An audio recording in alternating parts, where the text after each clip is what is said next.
My name is Tom Llewellyn. I'm with Shareable, a member of Rural Power Coalition. We are a coalition of about 20 organizations across the country advocating for uh, democracy and transition to clean energy within the rural cooperative space.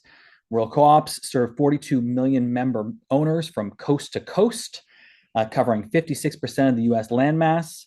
And the stakes we find ourselves in is that these co-ops also happen to serve 92% of the federally recognized persistent poverty counties in the US. And as of a couple of years ago, 9 of the 15 most polluting power producers in the United States were electric co-ops as well. So you've got folks with the fewest amount of means paying the most amount for electricity and bearing some of the worst environmental brunt. And so we've been working for the last, as a coalition, about the last 5 years, but as individual organizations for much longer than that to transform the sector. And we've been having a lot of great success, huge investments coming out of the Inflation Reduction Act. And as a result of that, there's now a lot of funding going towards many electric co-ops for building a new renewable and clean energy infrastructure. And so there's a really ripe opportunity for engagement within these electric co-ops to be able to make a difference and make sure that those co-ops are serving their communities and taking advantage of those subsidies that have come through. So today we're going to be focusing on communications and what it means to be in communication with utilities themselves. And so we've got 3 great speakers that are going to be helping us navigate through that system. We've got Lee Aeo of Fairbanks, Alaska, Paul Glaze, who's a campaign manager with the Georgia Conservation Voters Education Fund, and we also have Crystal Quade, who's the coordinator of the Rural Power Coalition. So with that, I'm going to pass it off to Aaron Fernando, also another team member at Shareable, who has been leading the organizing of this member owner training and was also the lead writer of our electric co-op organizing toolkit. Yep. Hello, everybody. So to kick us off today, I wanted to start with sharing out of, or like an invitation to share out. If anyone did the kind of like homework, if you want to put it in the chat or you want to raise your hand, the two things that we kind of suggested, if you did want to dip your toe into kind of making progress on some form of like organizing, or in this case, like investigating transparency of your co-ops, was one, the first assignment was finding your co-op's annual meeting, including the upcoming meeting details and a recap of the previous meeting year, and or two, finding the rules for your board of directors elections and seeing if that was that easy to find, was that challenging to find, could you find the process by which running for a board seat was kind of like laid out. If anyone did that, please maybe type in the chat or raise your hand. We're curious if what kind of like range of transparency there may be in amongst these co-ops. And while we are waiting for that, I will also go over a little bit about like what this session will look like, and what the next session will look like. And so in this session, yeah, so the first presenter is out of Fairbanks, Alaska, Lee Ayo, who now works as an organizer, but formerly was a volunteer organizer and worked in, we'll be speaking about advocating for a wind project, which is soon to be constructed. Then Paul Glaze will talk about a couple things, including the broad overview of media strategy and also power mapping, which is an important tool or technique that a lot of folks use when trying to assess who to approach and how, like, which people have what types of power and what allies you will need to necessarily like speak to or move. And then last but certainly not least, we have Crystal Quade, who, I know Tom introduced some folks, but Crystal, I will embarrass her a little bit, worked in the Missouri State House for many years and ran for governor, and has done a lot of campaigning. And so we'll speak about field campaigning and what is unique about actually campaigning in rural environments. And so just look at this chat for a minute and see. So Connie says it was easy to find on the website and in the monthly magazine. Um, Connie, are you interested in saying which of the two things? Probably annual meeting info, is that correct? And then Kay says, uh, both are on the website, although I had to phone the co-op to figure out how to find them. I think they've improved the site since then. That's interesting. Um, if you're interested in expanding on that, also just raise your hand. I'm wondering if you mean if they've improved the site since you called them, which would be a very fast rate of progress. And then Connie says Grand Valley Power has the annual meeting and board of directors elections. Great. I'll send it over to Lee, and I'm going to share my screen. Awesome. Thanks, Aaron. Hi, everyone. My name's Lee Aeo. I'm based out of Fairbanks, Alaska, and work with Fairbanks Climate Action Coalition as their energy democracy organizer. So I'm part of the Renewable Energy Working Group, and we work with really all forms of renewable energy at the end of the day, promoting them in Fairbanks and the interior, and working to just get more clean energy into people's homes or onto our power grid. And a lot of this work, especially lately, has been around our local utility co-op, Golden Valley Electric Association. So for the last few years, our working group has been involved in campaigns and actions aimed at pressuring GVEA into signing a term agreement that would bring 36 megawatt hours of wind power onto our grid. So this wind project is known as Delta Wind, and it would be the biggest wind farm in Alaska's history, as well as cover roughly one third of Fairbanks' total energy load. So, just last month, due in no small part to the efforts of our group, Golden Valley announced they would be signing term agreements to begin this work on Delta Wind. And this was years in the making. A lot of it I was not around for. And I think it says a lot about the determination and long-term vision and endurance that's necessary to accomplish this type of organizing power. The type of organizing that really we're all here for to learn about today. So that's just a little introduction and context for this presentation. But I do want to go back to the beginning and kind of talk about how it all worked out and like the steps the working group took to get to where we are today. So I personally got started in this work through friends who were involved with FCAC. They drew me in through their commitment to their own values and the way they expressed, like actively expressed those values through actions in our community. And I think that sense of community building is what drew me in the first place. And it's also the driving force behind any effective organizing.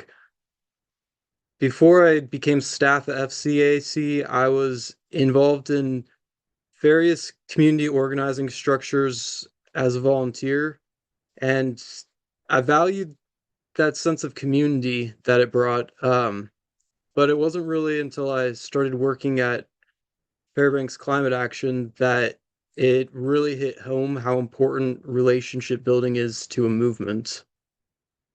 Um, for the last few years, our local utility co-op, Golden Valley, has been sitting on some grants to build a wind project in our area that would bring on that 36 megawatts of power onto our grid that I mentioned earlier. So for context, at full capacity, that 36 megawatts is about one third of our total energy load. So while it's not a big project on the national level, there's a lot bigger projects out there. It would also be the largest wind farm in Alaska's history and would cover quite a good percentage of our own grid. So Golden Valley was sitting on this massive opportunity and not doing much with it, anything really. And FCAC members decided it was time to organize and bring wind power to Fairbanks. So they began by fostering relationships. with board members, with Golden Valley staff, with newspaper staff, and just members of the community. Not too long ago, our board spent about 50% of their meeting time in executive sessions. And when they would come out of executive session, they would vote but not explain the background of their reasons or their reasons for the decisions they were making. But some FCAC members, by building relationships with board and staff, were able to influence a change in that.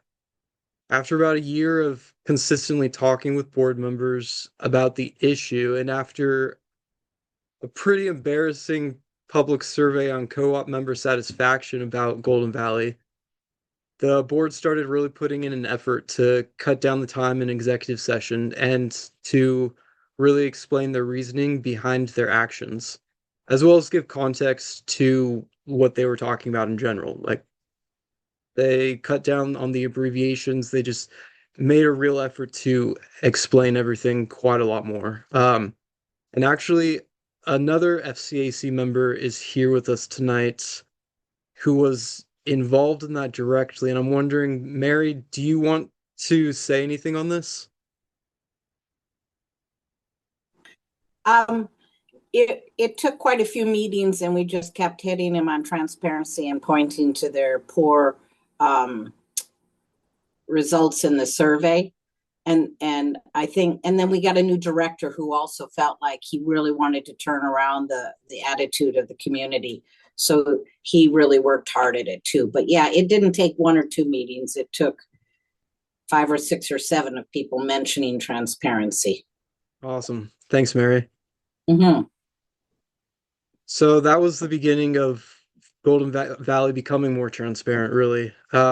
After this, we were able to sit in on meetings and people started taking notes, and then sharing them out with the rest of the working group. And also with an online energy publication that kind of watchdogs electric utilities in Alaska. It's called the Alaska Energy Transparency Project. And that has really been huge for collecting all this information that we have about energy co-ops and kind of breaking it down into understandable pieces of information that people can then use and carry into other fields and other areas. And some of the board notes from a recent meeting were actually used to help write an op-ed in the newspaper. So it's some really helpful work, getting those notes, and it also lets the board know that, you know, they're being watched and people are paying attention. So the working group began making public comments at board meetings about the wind project after this. They began calling their board members and legislatures, and we ran a few letter writing campaigns focused on state legislators, kind of just to make them aware of the situation and let them know that Fairbanks wanted clean energy. Last year, we really started ramping things up. The deadline was approaching for Golden Valley to sign those term agreements, and so the working group held a rally outside of the Golden Valley headquarters before their annual meeting, and then members went inside to the meeting and made public comments. In July of last year, we rallied again outside of the headquarters before a board meeting and ended up filling the boardroom so much that they ran out of chairs and people were standing in the back. This made an impression on the board, and it was at that point that they really started bringing up the Delta wind progress in their board meetings and started putting a lot more effort into letting people know what was going on. So this quote is from one of our board members thanking us for all the work that we put in to get to where we are today. And I think it speaks a lot to that relationship building, kind of just keeping a back and forth going between board members and organizers, and just making sure it stays on a human to human basis, you know, because Sometimes it's hard to forget that, especially when emotions run high.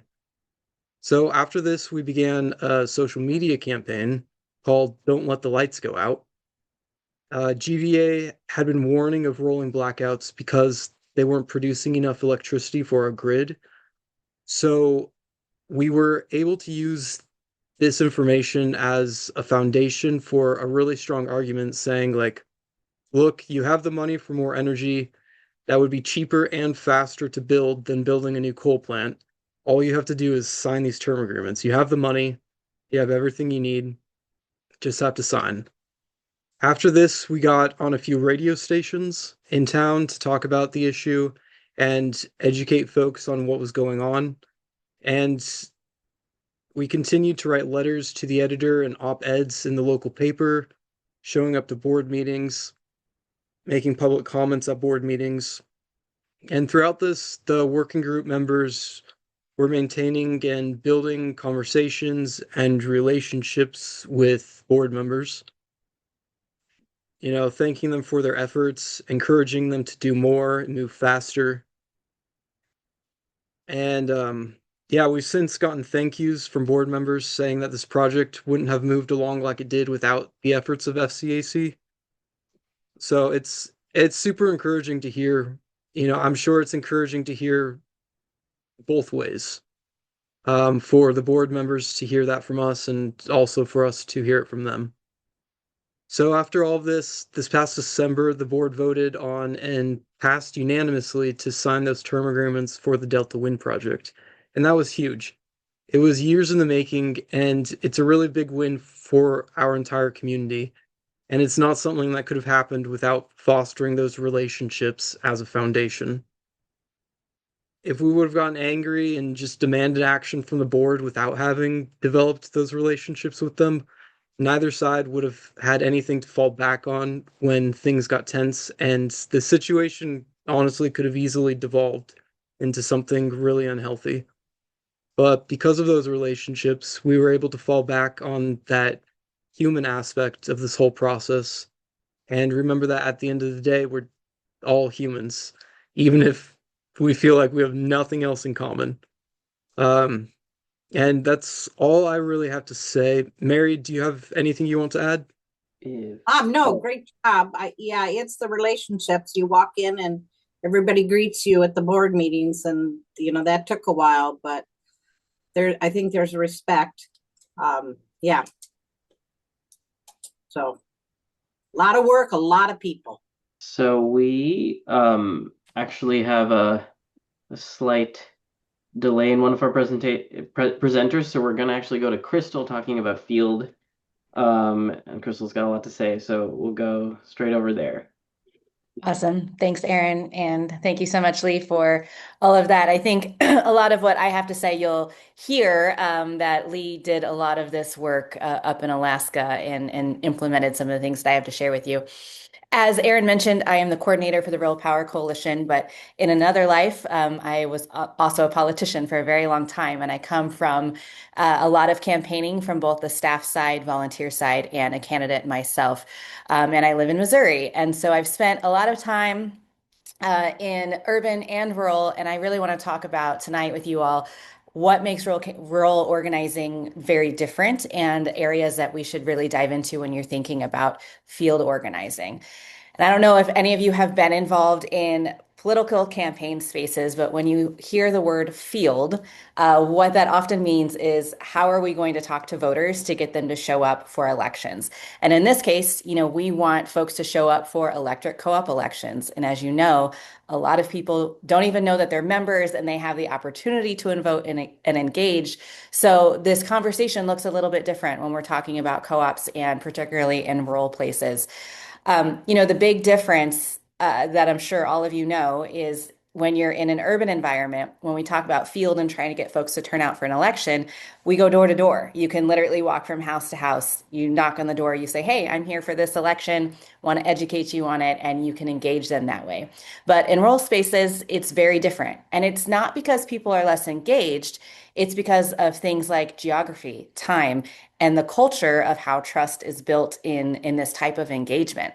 It's really easy in urban environments to talk to or knock 80 doors in a couple hours and talk to a whole lot of folks really quickly. And so it's just really different when we think through how we want to engage in the field sense for rural parts of our country. And so it's not about volume. It's about exactly what Lee was just talking about. It's about relationships. It's about access to folks. How do we find them? How do we build trust? How do we build reputations in communities as trusted people and not just outsiders coming in telling folks, oh, you should care about this issue or these people. As mentioned, what makes this different is distance. You can't physically reach everyone in a co-op space, everyone who is covered by that co-op. To get to every single person, there's just not enough time. And so you have to really choose who matters, what matters, how we reach these folks. Another thing that is very obvious is visibility. You can't just drive around. I grew up in a rural part of Southwest Missouri, and to get from one house to the other, you're talking a couple miles. And so it is really difficult to get to those spaces. And another thing is you're never anonymous in a lot of these rural communities. There's so few folks who may live in a community that when you are out there trying to organize and get folks engaged, everybody knows that you're doing it. Folks know who you are. And the other thing that I really want to elevate, what makes rural organizing different in a field space, is the social norms around that. Showing up at somebody's house, driving down their driveway and knocking on their door is a very different experience in rural spaces because strangers don't show up unannounced to talk about these issues, right? And so when we think about it, in terms of turnout for these elections or trying to get them engaged around an issue to show up to these board meetings, we have to think about it differently versus just knocking on somebody's door or cold calling them on the phone. And so what I want to elevate is, how do we actually find these people? How do we talk to folks if we can't do traditional field organizing as campaigns like to look at it? And the first step is obviously you don't just show up out of nowhere. It is about building those relationships and being in those spaces. So I encourage folks to think about where can you start? Things like the co-op office, community events, coffee shops, churches, school events, county fairs, farm supply stores, like where are people actually at? And if someone sees you and hears your name, knows that you're talking about this issue, then when you do finally get to have those conversations to invite them into this space, it is not, you're not just an outsider. Folks already have an idea of what you're looking at. And I have found it is a much warmer welcome when they are not, they are expecting that conversation. So I want to talk a little bit about strategies shifting around what we like to call relationship mapping. Leo talked a little bit about relationships. You're going to hear me say that word a whole bunch through this conversation. But in rural organizing, we always need to be asking, who do people trust? Who do people listen to? Who hosts those conversations and events? Because when someone is a local trusted voice, that one person can have a much bigger impact in terms of the amount of influence on people than you going door to door and having these conversations. And so your goal is not just how many folks can I talk to, how many people can I get to this event? It is really, who do we talk to get them on our side for this conversation that is trusted, that can then spread the word about what it is we're working towards, or spread the word about you, this person who's doing this is someone that I trust, and I think that you should listen to what they have to say. So those relationships really, really matter. And so one of the things when talking about homework but I'll go ahead and talk about it now, when you dive into these spaces and you're trying to organize, for me, it is, again, finding out who those people are and then building relationships with them. I've worked on my own races, but as a staffer, I worked for the Obama campaign team way back in the day. And we called these things one-on-ones, where we would find the folks in the community who is that trusted person, a faith leader, a community leader, a city council member, what have you, or the mom at PTA who has the most influence, and get to know that person, invite them to coffee, let them know what you're trying to organize around, and that you're there in good faith and that you deeply care about this community. You care about the costs of energy and all the things that we're organizing around. Build that trust with them, and then ask that person, okay, where are the folks meeting? Where can I go into these spaces? And then again, showing up in those spaces, not as someone who's asking for something, but somebody who cares and wants to meet folks. So then when we do start to follow up and ask them to show up to these meetings, to show up for elections, then it's not just, I need something from you, but I'm an active part of this community. I like to, obviously you all in this call, a lot of you live in these spaces. Hopefully you have some of these relationships already, but I encourage you as you're thinking through how to have this impact for your local issues is finding that person and then kind of stepping outside of that comfort zone and asking them for coffee and sitting down and really digging in. Obviously, step one is building those relationships, finding the people, building trust within communities before that action request comes in. A lot of our nonprofit organizations who are a part of the Rural Power Coalition do this work year round. We have elections for board members, and there's the recruitment of finding a candidate, there's the engagement around those elections. But everyone has always found being in those spaces all year round and being present and having these conversations about what you're working towards proves so much better than when it's election time and you just show up and say, hey, we need you to do this thing. That constant presence of being there is really important. The other thing when we're thinking about field organizing, again, when we're in spaces that you can't just knock on people's doors and you have to show up to these meetings and be present, is leaning into media. And I'm going to hand it over to Erin in a minute, but before I do that, it really is thinking about how can you use these spaces and what tools are available to you in these rural spaces to draw awareness. Things like letters to the editor, things that don't cost money. We call that earned media, where you, just as Lee did, you have record numbers of folks coming to an event, to a board meeting. The local paper is going to write stories about that, finding people to share their own personal experience of high energy costs or things that they're worried about there locally, and having them write letters to the editor to share that, or reach out to the news, or social media is a huge presence in a lot of these communities, as often one of the only places to get news, unfortunately, because a lot of our rural communities news outlets are shutting down across the country due to funding cuts. And so trying to find where those are to share information and share those personal stories is also a really huge shift in that rural organizing energy and effort of where that should go. And so Erin, I will tag you in at this moment, and maybe I could pop in and out as you all are talking as well about how we can use that earned media and put your energy behind that when we don't have the ability to necessarily go door to door or have normal campaign strategy conversations. Great. Yeah, thank you, Crystal. And yeah, you'll all have to bear with me because our other presenter had car troubles and I wasn't necessarily prepared, but we do have a very timely thing that I'm doing in my local organizing that I can talk a bit about. And I am actually mostly like a media person in both where in this job, but also in my personal life and my personal organizing. And so I will say when you are starting out, and you're trying to get more attention on your issue, a few things that can be done are you can start out doing like letter writing campaigns and op-ed campaigns.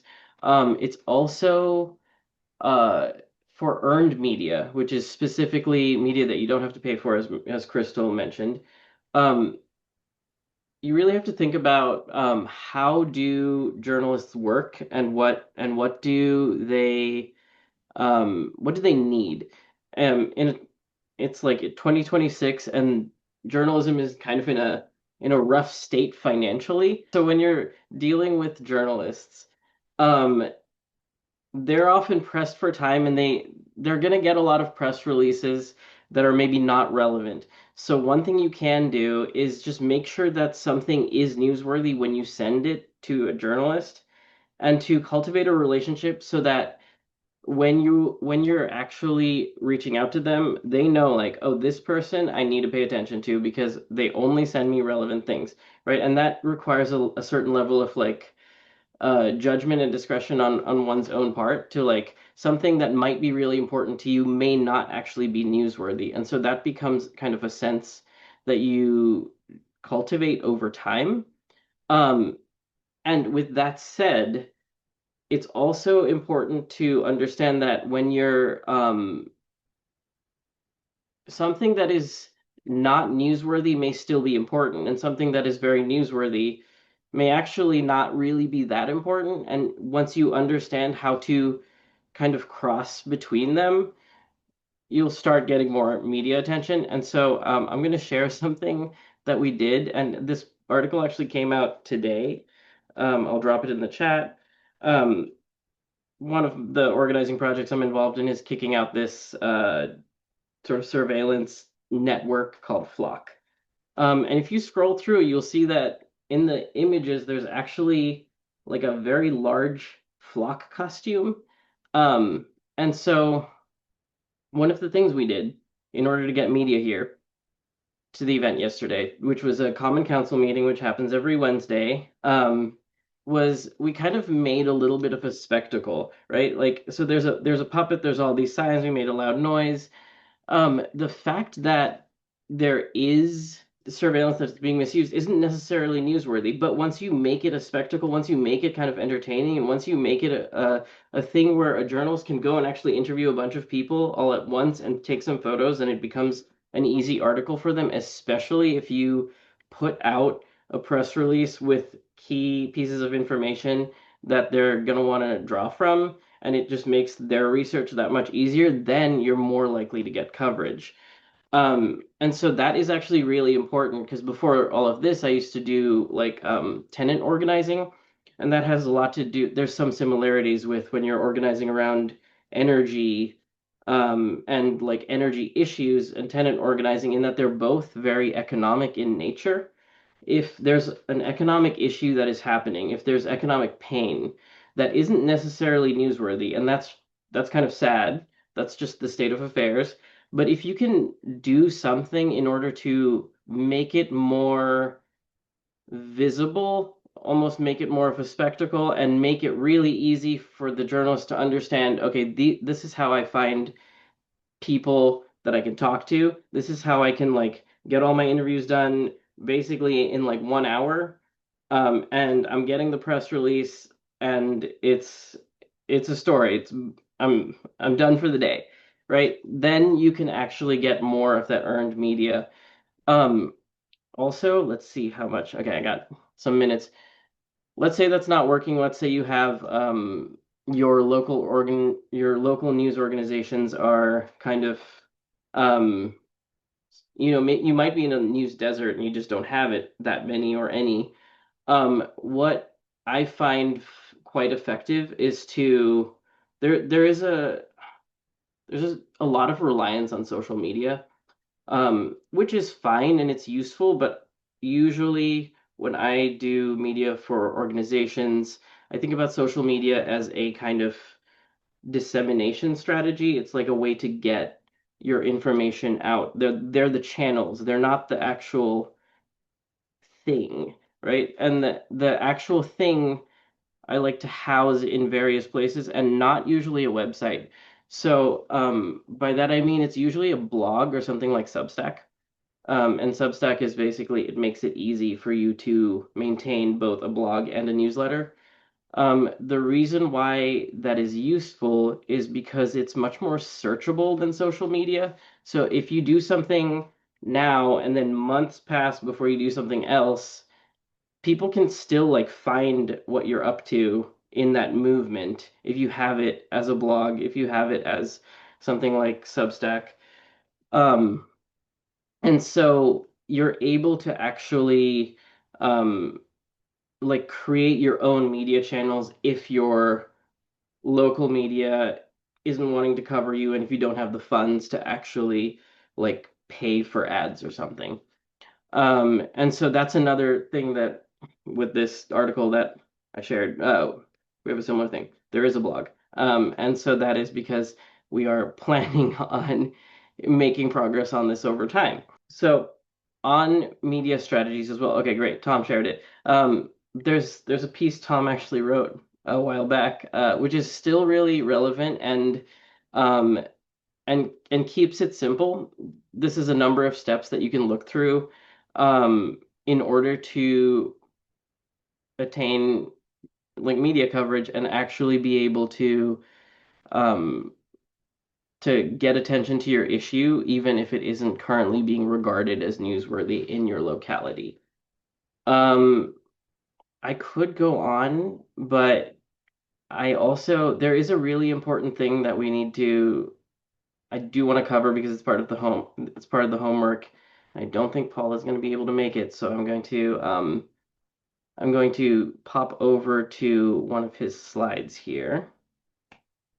And this is a really important strategy, whether you use this actual kind of format or whether you just kind of do it in a different. You could even use a spreadsheet, but the idea is that you're trying to understand who has power and who is an ally and who is an opponent, and how do you actually move your allies to be stronger allies and move your opponents to be less in opposition to you.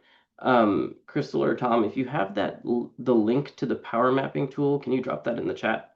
I'm now not able to see it. It's in the links sheet. And so when looking at this, in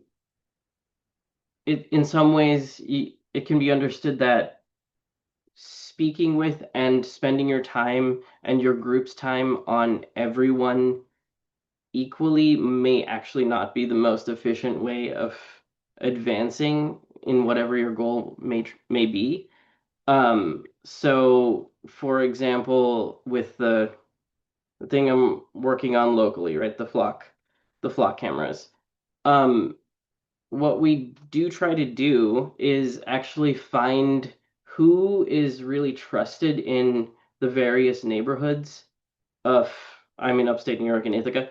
So we try to, it's like you could go door to door to door, and that might be an effective strategy. It often is. But if you have very limited resources and you know a lot of your community, you can actually, as has been mentioned before, figure out like, okay, who is probably most likely on my side and can actually use their whatever platform it is or whatever positioning in their community to bring an issue that is important, and once you talk to them you realize it's important to them as well, um, to kind of like disseminate that throughout their community. And that's like, in a lot of ways it's a force multiplier. There's like a whole process to doing this power mapping activity, and we will send it out in the follow-up emails. Also, it will be in the Canvas. But yeah, I think if Paul is not here, then we could maybe we can circle back to Lee. Can you talk about homework assignment A, and then I'll present homework assignment B, and homework assignment A is up here, if Lee is ready. Yeah, let me pull this up here.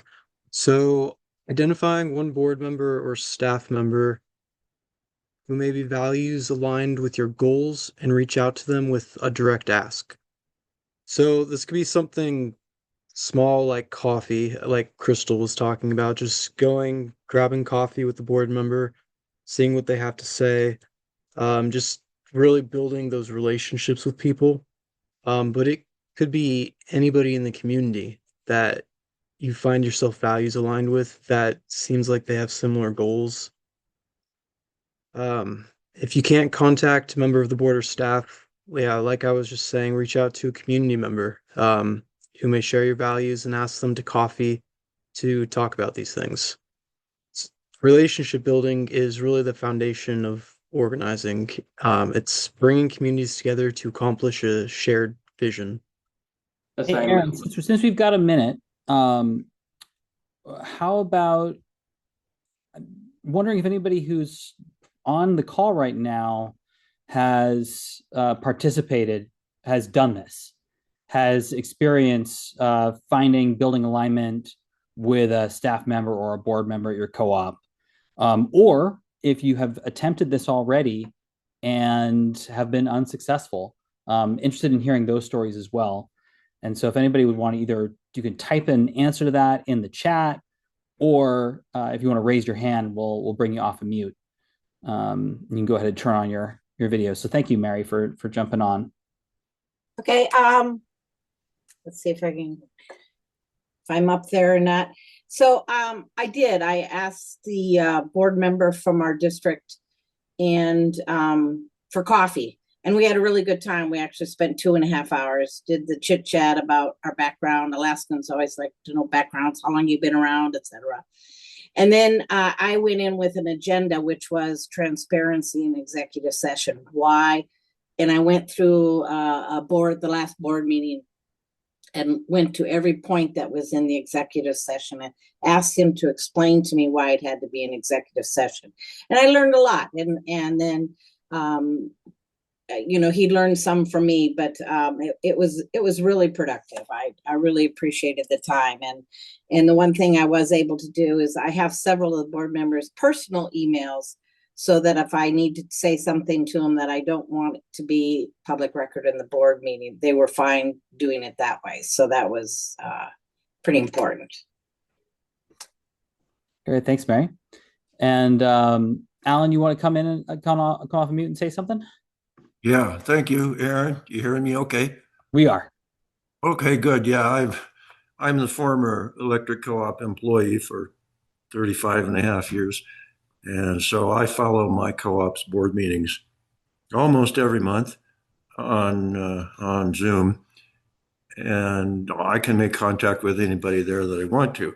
They may not like it if I criticize something or accuse them of hiding information or things like that. But I would recommend it if your local co-op puts out a video feed like Zoom, jump on that every month and follow what's happening.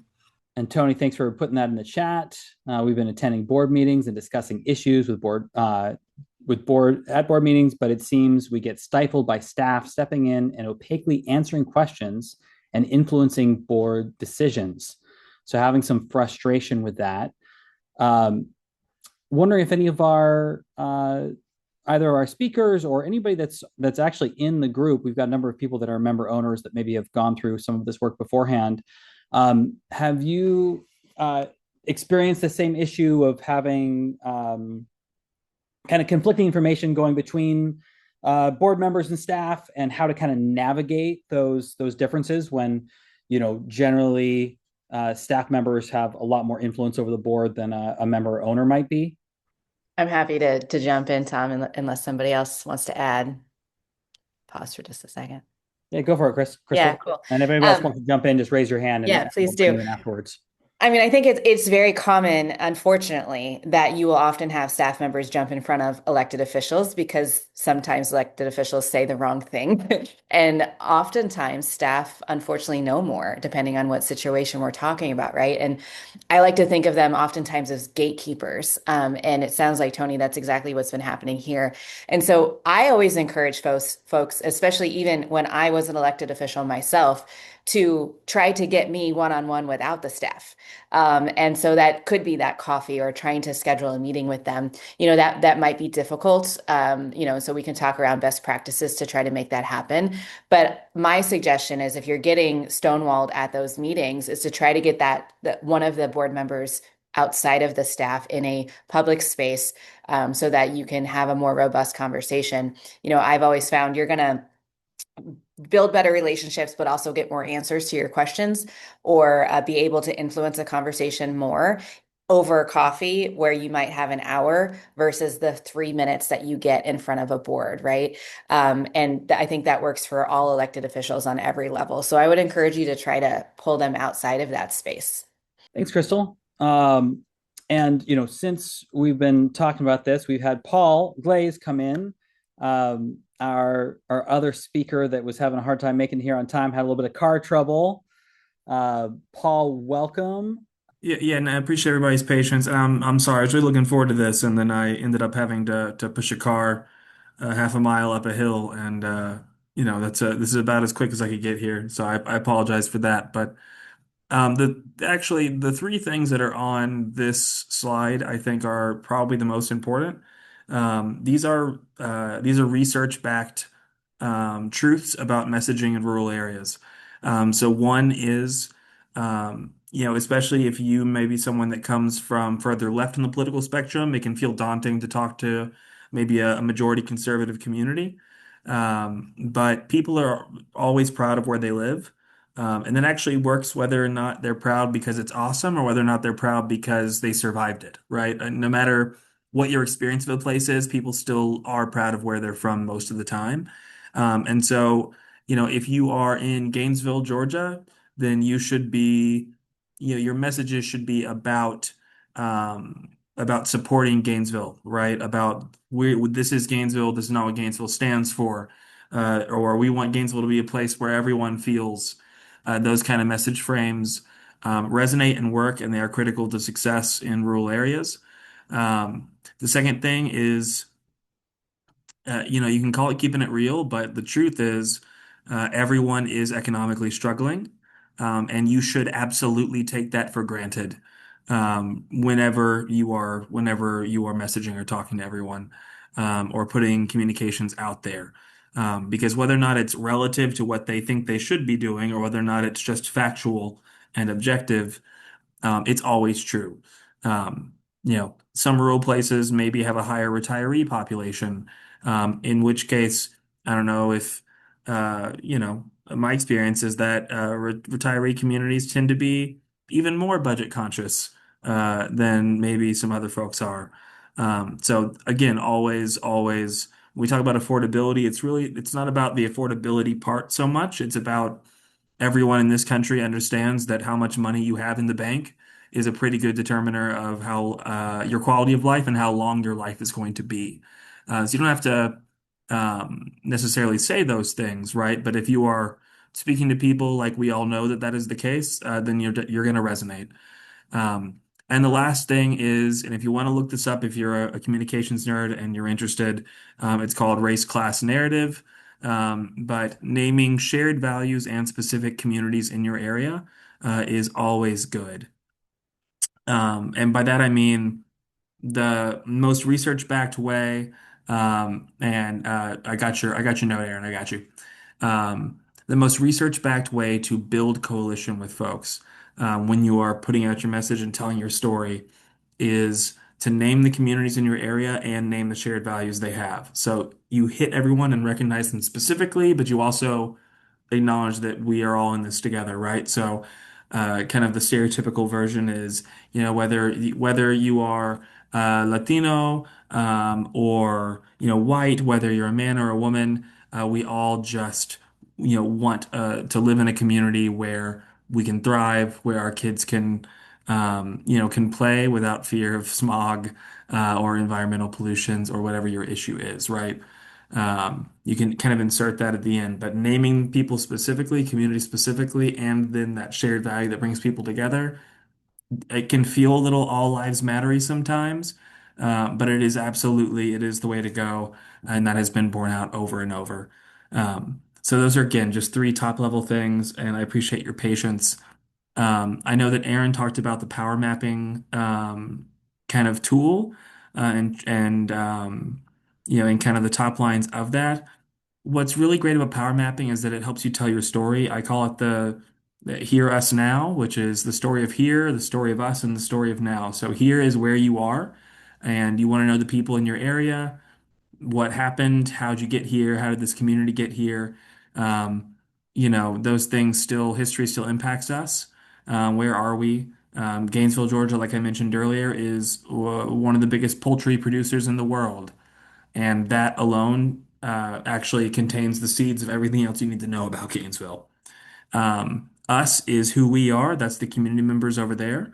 And now is this moment. Why does this moment matter, right? So in utility, a common thing right now would be to say that because of the rise of data centers and all this and climate change and the stress we're putting on the grid, we have to get this right now, right? That's the story of now. So if you have those 3 points, you can tell a story, but who are you telling it to?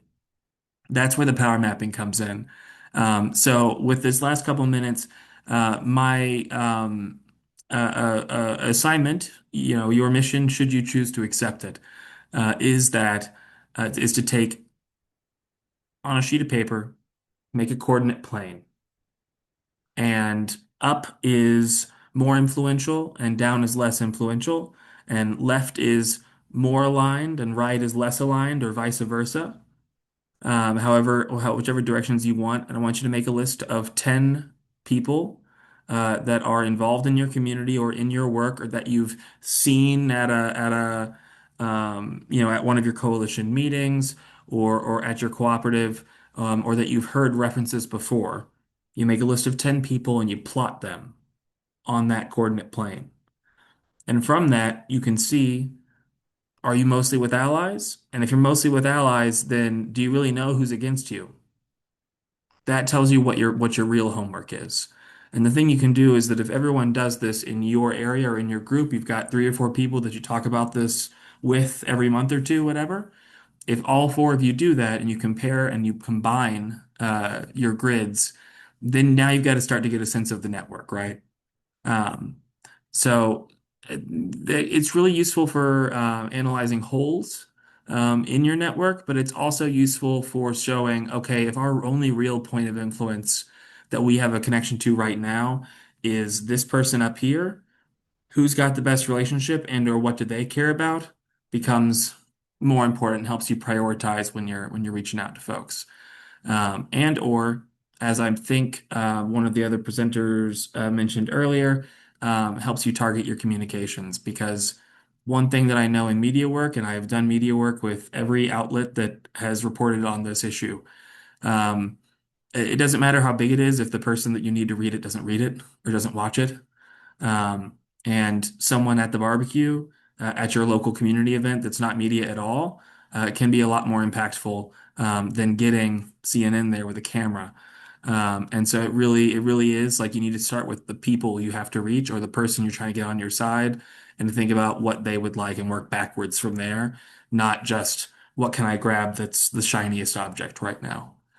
So I know that was very quick, but I appreciate everyone's patience. Great. Thank you, Paul. Glad you could make it. And yeah, we're getting close to the hour, but just throwing out so this is the third of a series of 4. Next week, we're doing a session that's specifically about building relationships between groups. It's called Building Coalitional Power. The structure will be a little bit different in that it will be more of a facilitated discussion.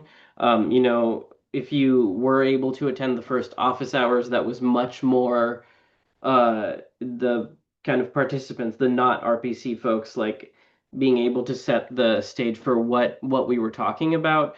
During this session and the last 2, it's more presentation style. This 4th session will be a little bit between an office hour and a presentation, in that there is kind of a theme, and there will be people there specifically to talk about that theme, whether they are working. So we'll have a couple co-op board members. We'll also have, folks that work with labor, and someone that works doing rural organizing with co-ops, specifically around broadband.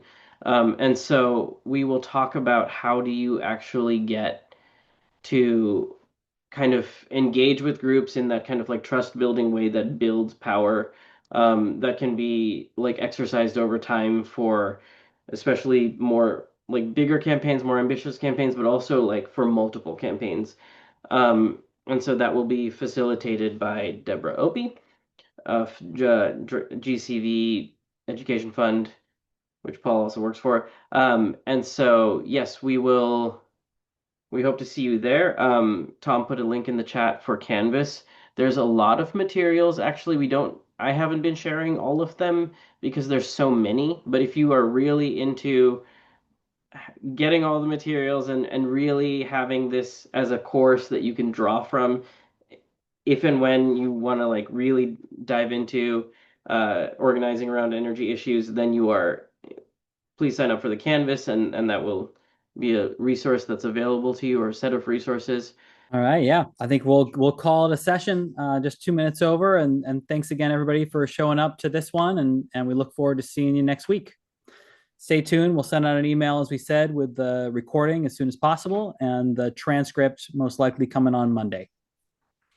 Until then, take care of each other.